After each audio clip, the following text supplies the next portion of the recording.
Top quality और consistent performance के लिए सिर्फ सिल्वर पंप्स। टॉप क्वालिटी और कंसिस्टेंट परफॉर्मेंस के लिए सिर्फ सिल्वर पंप्स, नाम याद रखना। पुण्यातील रेव प्रकरणामध्ये एकनाथ खडसे यांच्या जवळचं नाव समोर आलेलं आहे। आपल्यासोबत विरोधी खडसेंचे आहेत चंद्रकांत पाटील। भाऊ, काय सांगाल? या खडसेंच्या जवळचं नाव रेव पार्टीमध्ये आलेलं आहे, काय सांगाल? त्यांच्या जवळचं नाव रेव पार्टीत नाही आलं, त्यांच्या जवळनेच रेव पार्टी अरेंज केली होती। अशा पद्धतीच्या आपल्या सगळ्या माध्यमांच्या माध्यमातून सगळं महाराष्ट्र बघत आहे। पोलिसांनी आज सकाळी जी कारवाई केली 3, 3:30, 4 वाजे दरम्यान, त्या दरम्यान 2 पुरुष आणि 3 महिला अशा त्या फ्लॅटमध्ये त्यांनी त्याच्या ताब्यात घेतलेले आहे आणि तिथे अंमली पदार्थ त्यांना आढळून आले। त्या संदर्भात अनेक विषय एव्हिडन्स रेव पार्टी असेल असे एव्हिडन्स त्यांना आढळून आलेले आहे।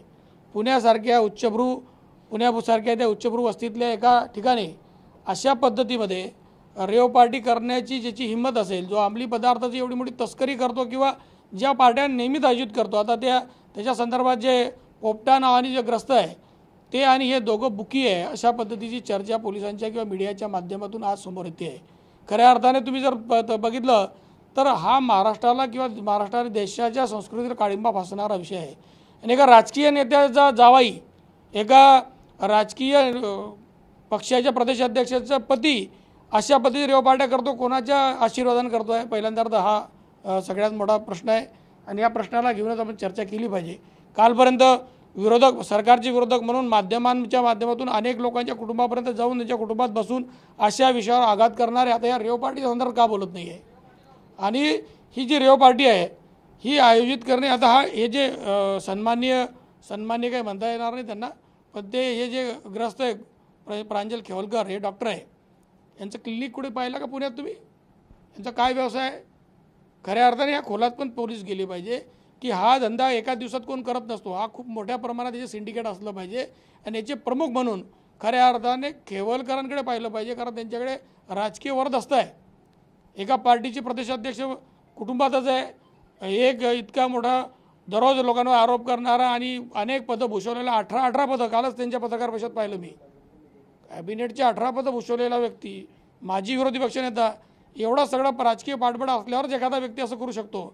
मला असं वाटतं की या अंमली पदार्थाच्या तस्करीमध्ये खूप मोठ्या प्रमाणामध्ये या सिंडिकेटमध्ये हेही भाऊ मोठ्या प्रमाणात हे कुटुंब पण असलं पाहिजे, कारण खडसे कुटुंबच आहे, त्यामुळे हे कुटुंब तिच्यात असलं पाहिजे।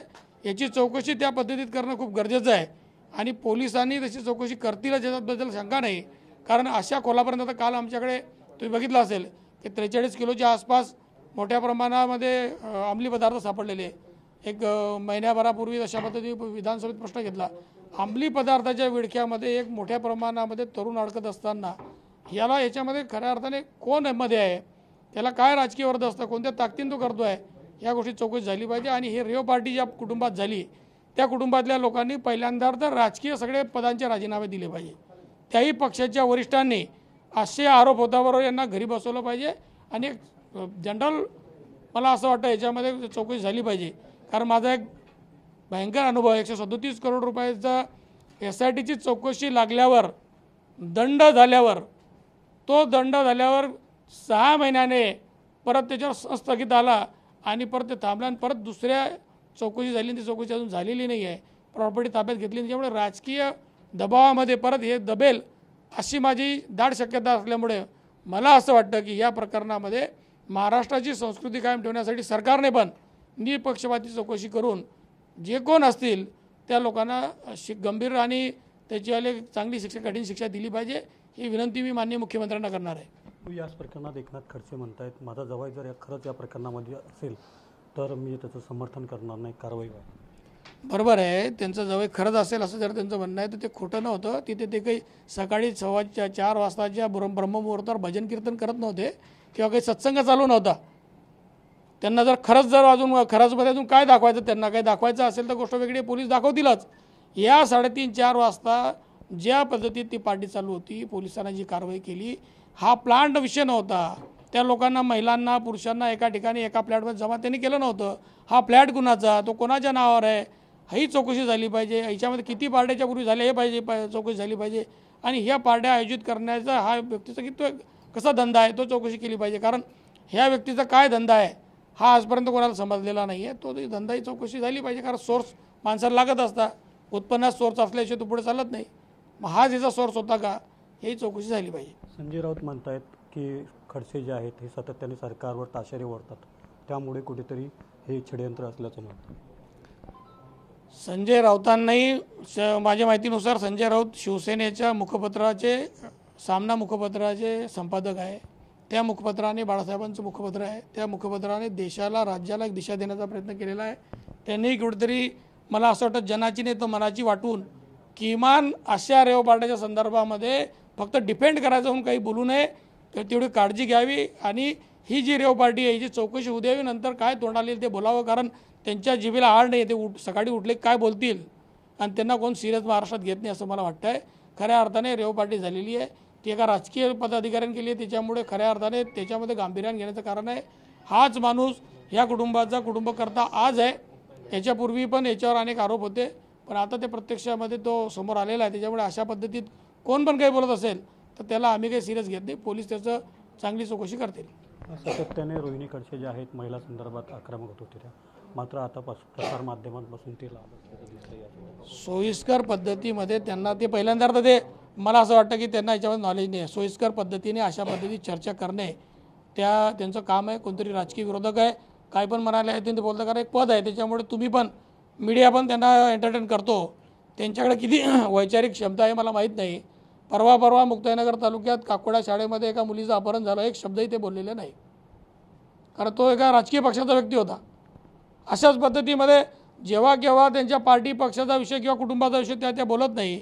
आता त्या बोलल्या पाहिजे ना. आता त्यांनी राजीनामा दिला पाहिजे की जोपर्यंत याचं चौकशी होते तो मी राजीनामा देते आणि नंतर चौकशीला आम्ही पूर्णपणे मदत करू, अशा पद्धतीत ते बोलल्या पाहिजे. पण त्यांच्यापासून ही अपेक्षा मुळीच करू शकत नाही, कारण खडसे खेवलकरला माझ्या माहितीनुसार जळगाव जिल्ह्यातला प्रत्येक व्यक्ती ओळखतो. प्रफुल्ल लोढांचा हनी टॅपचा प्रकार राज्यभर गाजतोय. खडसे म्हणतायत की या संदर्भात मला सीडी देणारच होते, माझी सीडी त्याच्यामुळे त्यांना सीडी मिळालेली नाही. तुम्हाला काय वाटतं? खडसे आणि हे सगळे आरोप जे आहे ना हे तथ्यहीन आरोप असतात. आता कालच बोलता ते सांगितलं की माझी बदनामी झाली त्या सीडीमुळे, मी सीडी देईल बोलून समोरच्याने मला सीडी दिली नाही. आता तुम्ही तुमच्याकडे काहीतरी ऑथेंटिक्स असल्याशिवाय एखाद्या राजकीय इतक्या मोठ्या नेत्याने बोलणे हा चुकीचा प्रकार आहे. त्यांनी सीडी इतकी केली की महाराष्ट्र त्यांना सीडी म्हणून ओळखायला लागला.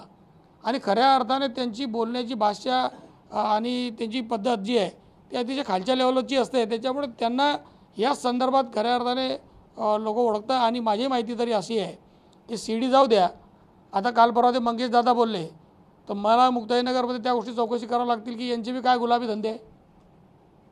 शेवटी अशा पद्धतीत लोकांवर चर्चा करत असताना कशाला आपण अशा पद्धतीत चर्चा करून आपण इतक्या मोठ्या पदावर बसलो तर चर्चा करताना एक योग्य पद्धतीत चर्चा झाली पाहिजे.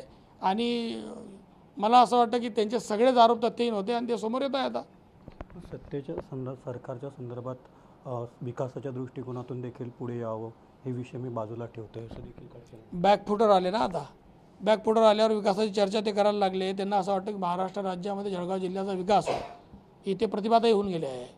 इथे मोठे मोठे नेते जळगाव मधुकरराव चौधरी होऊन गेले आहे. जळगाव जिल्ह्याचा विकास यांनीच केला असं दाखवता. अनेक प्रोजेक्ट त्यांनी सांगितले, अनेक प्रोजेक्टचे नाव सांगितले. अरे प्रोजेक्ट फक्त तुम्ही त्या काळात मंजूर केले, एकही प्रोजेक्ट पूर्ण तुमच्या काळात होऊ शकला का? तुम्ही 12 खात्याचेही मंत्री होते, नंतर एक प्रोजेक्टला पूर्णत्वास कोणतरी नेलं तुम्ही असं दाखवा की हा प्रोजेक्ट मी पूर्ण करून गेला. अरे ही मुक्ताईनगर उपसा जलसिंचन योजना जी घोडजगाव उपसा जलसिंचन योजना ती केली, त्याच्यावर कोट्यवधी रुपयाचा खर्च आला. 1 लिटर पाणी कोणाच्या शेतात गेलेलं नाही आहे. ते पाणी खऱ्या अर्थानं कुठे मुरलं हे चेक झालं पाहिजे. 1 लिटर पाणी आजपर्यंत कोणा शेतात गेलं नाही. 1 लिटर पाण्यामध्ये जलसिंचन झालं नाही, कुठे सिंचन झालेलं नाही आहे. ती योजना करून आज योजना धुळखात पडली, त्याच्यावर मेंटेनन्स होतो आणि राज्याचे आणि तुमच्या माझ्या खिशातले कोट्यवधी रुपये त्याच्यावर खर्च होता. यांनी सांगितलं अमुक धरण मी केलं, तमुक धरण मी केलं, तमुक. तुम्ही मंत्री होता त्या टायमाला मंजुरी दिली, त्या विभागाने मंजुरी दिली, पण त्याचा खरा अर्थ असा असतो की सरकारने मंजुरी दिली. आणि त्या काळातले माननीय मुख्यमंत्री तुम्ही जर बघितलं असेल तर मनोहर जोशी साहेब होते आणि सरकार महायुतीचं होतं. जे आता तो पुणे एक्सप्रेस हायवे पण झाला तो माननीय बाळासाहेब ठाकरे यांच्याच विचारातून झाला, त्यांची संकल्पनेतून झाला. उद्या हे म्हणतील मीच केला, कारण यांची सवय आहे काय पण केलं तर मीच केलं आणि नाही झालं तर विरोधकांनी नाही केलं. तुमच्यानंतरही इथे खूप चांगलं काम इथले आत्ताचे नेते करताय, आताचे सगळे मंत्री करताय आणि राज्यामध्ये तुमच्यानंतर खऱ्या अर्थाने तुमच्यापेक्षा ज्युनियर असलेले माननीय मुख्यमंत्री देवेंद्र फडणवीस साहेबांनी इतकं वाखाणण्याजोगं काम केलं आहे की खऱ्या अर्थाने आज लोकांना त्यांचा दिलासा वाटतो आहे. एक चांगलं सरकार उभं राहिलं आहे हे पाहताना तुमच्याकडून खऱ्या अर्थाने हे पाहिलं जात नाही, म्हणून तुम्ही अशी चर्चा करू शकता. शेवटचा प्रश्न, रेव प्रकरणामध्ये काही तथ्य निघालं? तथ्य आहे म्हणून पोलिसांनी पकडलं ना. 4 वाजता काय करत होते तुम्ही? 4 वाजता काय करता? किंवा कोणताही व्यक्ती 4 वाजता काय करतो? 4 वाजतापर्यंत इतक्या महिला पुरुष एकत्र येऊन एखादा कार्यक्रम चालला आहे, डान्स चालला आहे, पार्टी चालली, हे चाललं आहे, ते चाललं, हा काय प्रकार आहे? इतक्या रात्री कोण जर करतो आहे तर याच्यात सत्य येण्याची काय गरज आहे? आजच सगळ्या महाराष्ट्राला दिसत आहे ना. त्याला रेव पार्टी का म्हटलं जाते? अशा अनेक पार्ट्या आयोजित केल्या जातात, त्याचे आयोजक कोण आहे हे तपासलं गेलं पाहिजे. आणखी याच्यामध्ये असू शकतात बघ कोणी अडकलं? आणखी खूप असू शकतात. येथील समोर पोलिसांच्या तपासात सगळं समोर येईल. फक्त सगळं आता कसं असतं, आपण सोयीनुसार घ्यायचं. पोलिसांनी तपास केला की मग आम्ही काही बोललो म्हणून झालं. तुम्ही आजपासून नाही, तुम्ही वर्षानुवर्षापासून तुमचाही भोंगा संजय राऊतांसारखा सकाळी सुरू होऊन जातो. कोण असलं म्हणजे तुम्ही त्याच्यावर आरोप केल्याशिवाय राहत नाही. तथ्यहीन आरोप तुम्ही आजपर्यंत केलेले आहे. एकही आरोपामध्ये तुमची आजपर्यंत सत्यता पुढे आलेली नाही आहे. त्याच्यामुळे ह्या प्रकरणामध्ये सत्यता पुढे येईल. अनेक जे असतील ते समोर येतील. तो फ्लॅट कोणाचा होता, या खेवलकरचे काय उद्योग आहे, खेवलकर कोणाबरोबर कसं पद्धती होता, कुठून अंमली पदार्थ आणत होता, किती अंमली पदार्थ आणखी त्याच्याकडे थांबलेले आहे, आणि याच्यामध्ये कोण कोण राजकीय लोकांचा वरदहस्त त्याच्यावर होता आणि कोणाची पार्टनरशिप आहे, याही गोष्टी समोर येतील. रवी गोरे, TV9 मराठी, मुक्ताईनगर, जळगाव.